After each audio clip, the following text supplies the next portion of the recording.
Hello students, how are you. So students, आज हम solve करेंगे एक्सरसाइज 8.2 का क्वेश्चन नंबर फर्स्ट का थर्ड पार्ट। ठीक है, मैं बुक से भी आपको एक बार थोड़ा सा दिखा देता हूँ। ये है क्वेश्चन। पहले दो पार्ट्स हमने प्रीवियस वीडियो में सॉल्व कर लिए थे। आज हम कोशिश करेंगे, अगर वीडियो लंबी नहीं हुई तो इन दोनों पार्ट्स को इसी वीडियो में सॉल्व करने के लिए। पहले हम इस क्वेश्चन को सॉल्व करते हैं, third part. cos of 45 divided by sec of 30 plus cosec of 30। तो हम इसको पहले सॉल्व कर लेते हैं, फिर नेक्स्ट पार्ट की तरफ बढ़ेंगे। तो सबसे पहले तो मैं क्वेश्चन को मेंशन कर देता हूँ यहाँ पे क्या करना है। cos of 45 degree divided by आपका आएगा sec of 30 degree plus cosec of 30 degree. तो ये वैल्यूज़ आ गई। तो यहाँ पर अब सबसे पहले तो मैं cos 45 डिग्री मेंशन करता हूँ। 45 डिग्री किस चीज़ को रिप्रेजेंट करता है, उसकी वैल्यू क्या है, 1/√2। लास्ट वीडियो में मैंने बताया था, इन सब की वैल्यूज़ के बारे में डिस्कस किया था। अगर आपने अभी तक वो वीडियो नहीं देखी तो कल गो थ्रू उस वीडियो को। फिर sec ऑफ 30 मेरा आ जाएगा 2√3, और उसके बाद लास्ट आएगा मेरा कोसेक 30, उसकी वैल्यू निकल के आती है मेरी 2। तो इन सारी वैल्यूज़ को मैं इक्वेशन 1 दे दूंगा। ठीक है, और इन सारी वैल्यूज़ को मैं इक्वेशन 1 में सब्स्टिट्यूट करूंगा। ठीक है, और मेरा आपका आंसर, इसको सिंप्लीफाई करूंगा और मेरा आंसर निकल के आएगा। तो cos ऑफ 45 डिग्री में मैं 1/√2 को सब्स्टिट्यूट करूंगा, whole divided by sec of 30 2√3। उसके बाद कोसेक 30 कितना आ गया, +2। तो ये मेरा वैल्यू आई। अब मैं इसको फर्दर सॉल्व करता हूँ। न्यूमरेटर को एज इट इज़ रखूँगा, डिनोमिनेटर को पहले एलसीएम ले लूँगा। एलसीएम मेरा √3 आ जाएगा। ठीक है, तो यहाँ पे √3 डिवाइड बाई √3 1 होता है, तो 2 के साथ 1 मल्टीप्लाई हो जाएगा, और प्लस इसके नीचे कुछ नहीं, जहाँ पे कुछ नहीं होता वहाँ पे क्या होता है 1। तो 1 के टेबल में √3 का आता है √3 2 के साथ क्या मल्टीप्लाई हो जाएगा, √3। ठीक है, तो ये अब आपने सॉल्व कर लिया यहाँ पर। इसके बाद मैं इसको फर्दर आगे सिंप्लीफाई करता हूँ। मैं इसको थोड़ा नीचे सॉल्व कर लेता हूँ, यहाँ पर ये सॉल्व नहीं हो पाएगा यहाँ पर। तो ये वैल्यू रहेगी 1/√2 रेसिप्रोकल हो जाएगा। इस टर्म का रेसिप्रोकल ले लेंगे हम, √3/2 प्लस √3, क्योंकि 2 1 जार 2 ही रहेगा, तो वो 2 आ गया मेरा। इसको ये ऐसे सिंप्लीफाई हो गया, तो √3 × 1 √3। ठीक है, उसके बाद होल डिवाइडेड बाय √2 को मल्टीप्लाई करेंगे हम 2 + 2√3 के साथ। ठीक है, अब हम इसमें या तो मल्टीप्लाई कर सकते हैं, या तो इसमें देखिए आप दोनों में 2 कॉमन निकल के आ रहा है, तो मैं इसको कॉमन निकाल लेता हूँ। √3 न्यूमरेटर में 2 कॉमन आ गया, 2√2। तो ब्रैकेट के अंदर क्या टर्म बच गई आपकी, यहाँ पर 2 बाहर चला गया तो 1 बचा, प्लस यहाँ पर भी 2 बाहर चला गया तो √3 बचा। तो इस तरीके से आपने इस क्वेश्चन को सॉल्व करना है। और अगर आप इसको फर्दर सिंप्लीफाई करना चाहते हैं, जो बुक वाले ने जो आंसर निकाल के दी है, तो मैं इसको फर्दर सिंप्लीफाई भी कर सकता हूँ। मैं आपको बता देता हूँ एक बार। √3 आगे एज इट इज़, पहले इसको थोड़ा रीअरेंज कर दूँगा, 2√2 और √3 + 1। ठीक है, इसको मैंने 1 + √3 था, √3 + 1 लिख लिया। और अब डिनोमिनेटर में मेरा √3 + 1 था, इसको रैशनलाइज कर लूँगा √3 - 1 के साथ, और डिवाइडेड बाय √3 - 1, क्योंकि जब ये टर्म कैंसिल आउट हो जाएगी आपस में, ये टर्म एज इट इज़ वैसे ही वापस आ जाएगी। ठीक है, तो इस चीज़ का ध्यान रखना है आपने। तो ये आपने इसको सॉल्व कर लिया। उसके बाद हम आगे क्या करेंगे, इसको मल्टीप्लाई करेंगे न्यूमरेटर को न्यूमरेटर के साथ, तो ये आ जाएगा √3 - 1। नीचे क्या आ जाएगा, आइडेंटिटी लग जाएगी बेटा, 2√2 ऐसे ही आ जाएगा। ये आ जाएगा a - b a + b। ठीक है, तो यहाँ पे आइडेंटिटी लग जाएगी। मैं यहाँ पे लिख देता हूँ आइडेंटिटी को, a + b a - b किसके इक्वलेंट आएगा, a² - b² के। ये आइडेंटिटी मैं यूज़ करूँगा यहाँ पर।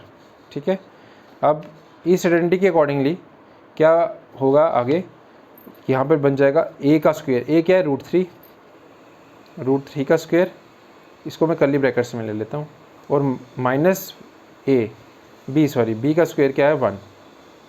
ये आपका ऐसे सॉल्व हो गया। इसके बाद मैं फर्दर करता हूँ, ब्रैकेट्स को न्यूमरेटर में ओपन कर दूंगा तो ये क्या बन जाएगा 3 √3 इंटू √3 क्या बन जाता है 3 माइनस √3। ब्रैकेट्स को ओपन अप कर दिया, √3 इंटू √3 3 बन गया और -1 के साथ मल्टीप्लाई होगा तो ये √3 आ जाएगा आपका, डिवाइडेड बाय नीचे 2√2 है हमारा, तो ये स्क्वायर और रूट कैंसिल आउट हो जाएंगे तो यहाँ पर बच गया आपका 3 और 1 का स्क्वायर 1 ही होता है तो ये 1 आ गया एज इट इज़।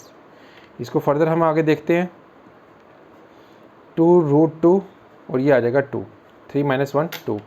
अब ये 2 में इससे मल्टीप्लाई कर दूंगा 2 के साथ, ये आ जाएगा 3 - √3 बाय 4√2। ठीक है, अब डिनोमिनेटर में दोबारा रूट आ रहा है, इसको मैं फर्दर सिंप्लीफाई कर सकता हूँ, √2 न्यूमरेटर में भी √2 के साथ और डिनोमिनेटर में भी √2 के साथ मल्टीप्लाई कर दूंगा, क्योंकि ये कैंसिल हो जाएगा, वापस वही टर्म बन जाएगी तो उससे भी कोई फ़र्क नहीं पड़ता। तो इसमें √2 न्यूमरेटर में मल्टीप्लाई हो जाएगा पूरी टर्म के साथ, √3/2 माइनस √2 इंटू √3 डिवाइडेड बाय 4√2 का स्क्वायर। तो ये टर्म ऐसे बन के आएगी।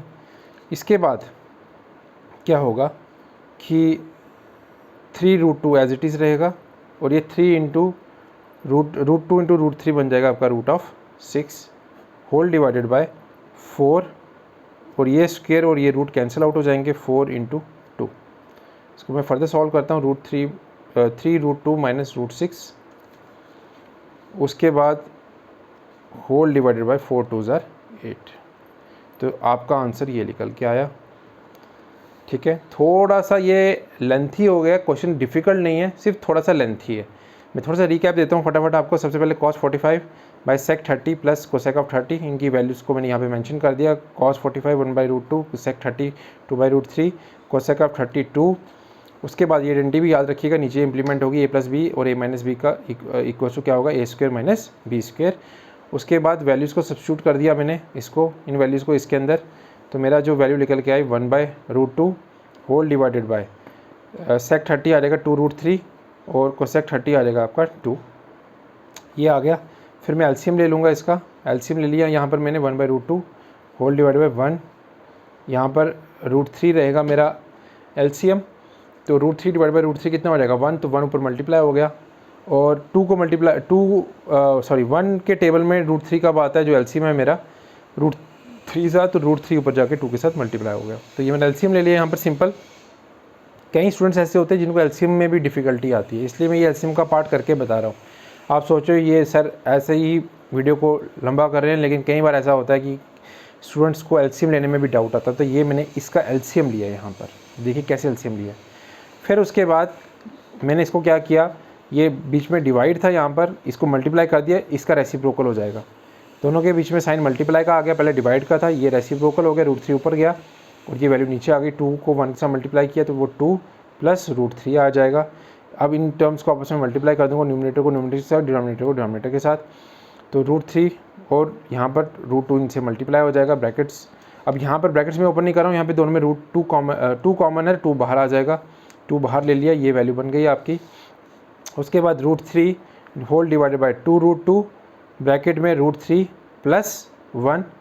तो यहाँ पर अब मैं इसको रैशनलाइज करूँगा, यहाँ पर आप यहाँ तक भी छोड़ सकते हैं, लेकिन कई टीचर ऐसे होंगे जो इसको ऑब्जेक्शन लगा सकते हैं, आपने आगे इसको फर्दर सिंप्लीफाई नहीं किया, इसको मल्टीप्लाई किया √3 - 1, क्योंकि यहाँ पे +1 था, मल्टीप्लाई भी डिवाइड बाय भी सेम वैल्यू से, ये और ये कैंसिल हो जाएंगे, वापस वही टर्म बन जाती है। तो बात एक ही आती है, न्यूमरेटर को न्यूमरेटर से मल्टीप्लाई किया, डिनोमिनेटर को डिनोमिनेटर से मल्टीप्लाई किया, यहाँ पर आइडेंटिटी लग जाएगी a + b और a - b जो मल्टीप्लाई होगा, और इसको इससे मल्टीप्लाई कर दिया √3 ब्रैकेट में √3 - 1 और 2√2 ये कर्ली ब्रैकेट्स मैंने लगाए थे, √3 का स्क्वायर a² - b², ये स्क्वायर और रूट कैंसिल हो गए मेरे यहाँ पर।